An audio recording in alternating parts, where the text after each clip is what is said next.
Hello Bray, balik lagi di channel Singkat Cerita. Kali ini kita bakal bahas film Hollywood yang diperankan oleh salah satu aktor dari Indonesia. Maka berbanggalah kalian. Buat kalian yang udah pernah nonton The Raid nih, udah pasti nggak akan asing lagi sama aktor yang satu ini. Yup, bener banget. Nama aktornya yaitu Iko Uwais. Pada film ini Iko Uwais akan berperan sebagai Tejo. Dan Tejo ini memainkan peran yang cukup penting dalam alur cerita film ini. Oke, film yang akan kita bahas ini judulnya yaitu Stuber, yang dirilis pada tahun 2019. Seperti biasa, untuk sedikit gambaran, film ini akan menceritakan kisah seorang polisi yang berusaha untuk membalaskan kematian rekannya dengan bantuan dari supir gokar alias Uber Bray. Tanpa lama-lama, langsung aja kita bahas alur.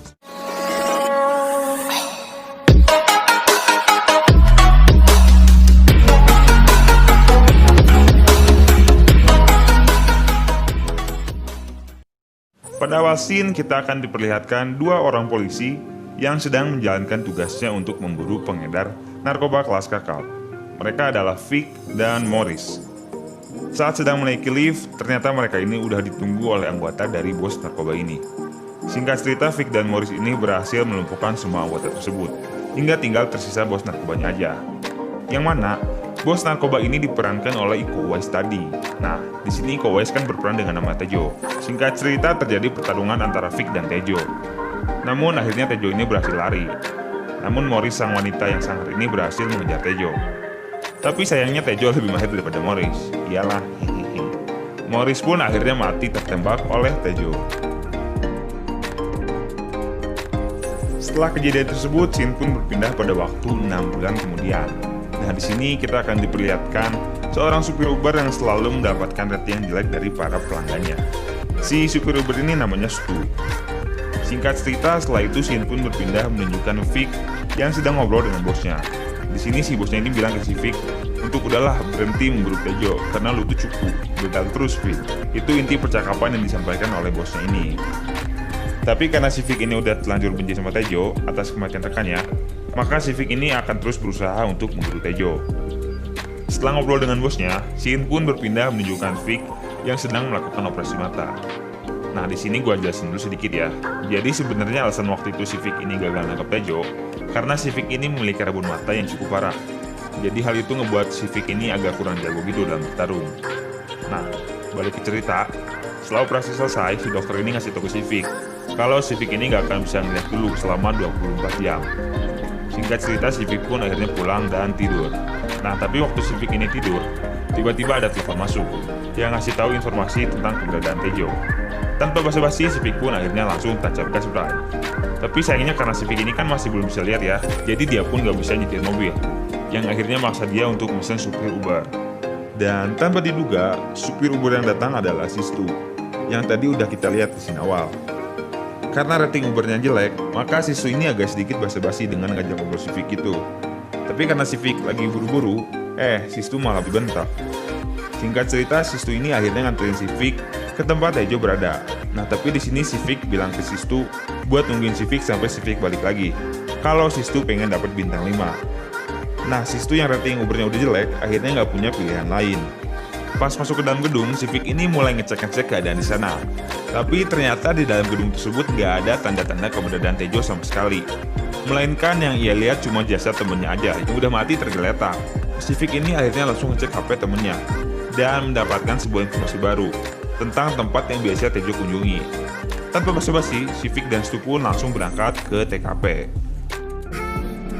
Sesampainya di tempat tersebut, Vic pun langsung menerobos masuk dan menginterogasi semua orang di sana. Nah, usut punya usut, ternyata di dalam rumah tersebut lagi berlangsung pesta narkoba Bray. Yang akhirnya hal ini membuat Vic makin yakin kalau narkoba tersebut disuplai sama si Tejo. Singkat cerita, akhirnya Vic pun nahan satu orang yang bernama Amo. Nah, tapi lucunya, waktu si Amo lagi ditahan, kakek si Amo ini gak sengaja ketembak sama si Stu, yang akhirnya ngebikin si Amo pingsan sebelum sempat ditanyai sama si Vic. Si Vic dan Stu pun akhirnya terpaksa ngantar si Amo ke dokter agar dia bisa bangun dan diinterogasi. Sesampainya di tempat dokter tersebut, si Amo ini langsung diobatin dan turunnya dikeluarin dari kakinya. Dalam masalah itu, si Amo pun bangun dan langsung diinterogasi sama si Vic. yang akhirnya ngebuat Vic ini dapat informasi baru tentang keberadaan Tejo yang akan ngirim narkoba pada malam hari. Ngerasa udah beres dengan tugasnya, si Stu pun akhirnya memutuskan untuk berpisah dengan si Vic. Sayangnya, pas si Stu ini baru aja naik mobil, tiba-tiba datang pasukannya si Amo, yang akhirnya ngebawa si Stu ini balik ke dalam lagi. Dan akhirnya tembak-tembakan pun terjadi. Apesnya, karena mata si Vic ini belum bisa ngelihat sepenuhnya, jadi tembakannya banyak yang nggak kena. Namun dengan bantuan lemparan kaleng dari Stu, akhirnya Vic ini bisa nembak sasaran melalui suara yang ia dengar. Dan si Vic bersama Stu pun akhirnya berhasil ngebunuh semua pasukan si Amo ini. Si Stu yang rasa benar-benar shock karena udah ngeliat banyak mayat pun akhirnya memutuskan untuk pergi. Tapi di sini si Vic ngasih tahu ke si Stu kalau dia nggak akan bisa pergi karena Stu ini udah terlibat dengan kasus ini. Vic ngasih tahu kalau plat nomor rumah dan orang-orang terdekat Stu pasti udah diketahui sama musuhnya ini. Stu pun akhirnya marah ke si Vic karena udah ngelibatin dia dalam kasus ini. Stu yang gak punya pilihan lain akhirnya tetap ikut membantu si Vic. Namun, sebelum menangkap si Tejo, si Vic ini terlebih dahulu memutuskan untuk ketemu sama anaknya yang sedang ngadain pameran seni gitu. Di sini si Vic ngasih sebuah pisau ke anaknya dan ngasih tahu kalau pada malam ini mungkin sesuatu yang buruk bakal terjadi. Tapi di sini anaknya malah kecewa karena si Vic ini ternyata datang untuk ngurusin pekerjaannya sendiri, bukan karena mau ngelihat pameran seni anaknya. Singkat cerita, Vic dan Stu pun berangkat ke tempat lokasi di mana Tejo bakal ngirim narkoba. Nah, dalam perjalanan, si Stu ini agak sedikit marah ke Vic karena sikap arogan dan gak pekannya ke anaknya sendiri. Di sini juga, si Stu ngasih tahu ke si Vic untuk mencoba meminta bantuan kepada orang lain dan tidak perlu selalu bersikap arogan. Karena hal tersebut nggak akan membuat si Vic ini jadi terlihat lemah. Si Vic yang harinya tersentuh pun akhirnya memutuskan untuk memanggil bantuan dari bosnya untuk mendatangkan tim polisi untuk menyergap si Tejo ini. Singkat cerita, si Vic dan Stu akhirnya nyampe di tempat lokasi Tejo berada. Si Stu yang merasa tugasnya udah selesai akhirnya memutuskan untuk pulang. Namun, dalam perjalanan pulang, si Stu ini ngelihat kembali bantuan yang dikirim untuk Vic. Namun Stu ngerasa ada yang aneh, karena si Vic ini mintanya satu tim polisi, tapi yang datang cuma satu mobil aja. Si Stu pun akhirnya memutuskan untuk balik ke tempat Vic tadi. Di sisi lain, si Vic yang sedang bersiap-siap untuk tembak Tejo, tiba-tiba didatangi oleh seseorang. Yang tidak lain orang tersebut adalah bosnya si Vic sendiri, yang udah kita lihat di scene pembuka tadi. Oke, singkat cerita, si bosnya ini akhirnya ngungkapin kalau selama ini dia bekerja sama dengan Tejo, dan kematian rekan kerjanya si Vic ini adalah salah satu rencana si bosnya ini. Bosnya pun akhirnya nembak si Vic. Namun, pas mau di finishing, tiba-tiba datang sebuah mobil dari arah belakang dan nabrak bosnya si Vic ini sampai mati. Dan orang tersebut adalah si Stu. Tejo yang lihat hal tersebut pun langsung nembakin si Stu. Tapi untungnya si Stu sama Vic berhasil kabur. Singkat cerita, si Tejo pun ngejar mereka dan scene kejar-kejaran mobil pun terjadi. Namun dengan skill handal si Stu yang selama ini jadi supir Uber, mereka pun berhasil lolos dari kejaran tersebut. Namun sayangnya nggak lama setelah lolos, mobil si Stu ini habis baterai karena mobil yang dipakainya adalah mobil listrik. Akhirnya karena mereka mogok cukup lama, si Tejo ini berhasil ngejar mereka lagi dan nabrakin mobil mereka. Singkat cerita, si Vic dan Tejo akhirnya bertarung 1 lawan 1. Tapi sayangnya di sini si Vic kalah. Untungnya pas si Vic sama si Stu ini tumbang, tiba-tiba datang anaknya si Vic yang nembakin si Tejo, yang akhirnya ngasih kesempatan si Vic ini untuk bisa nyerang si Tejo lagi.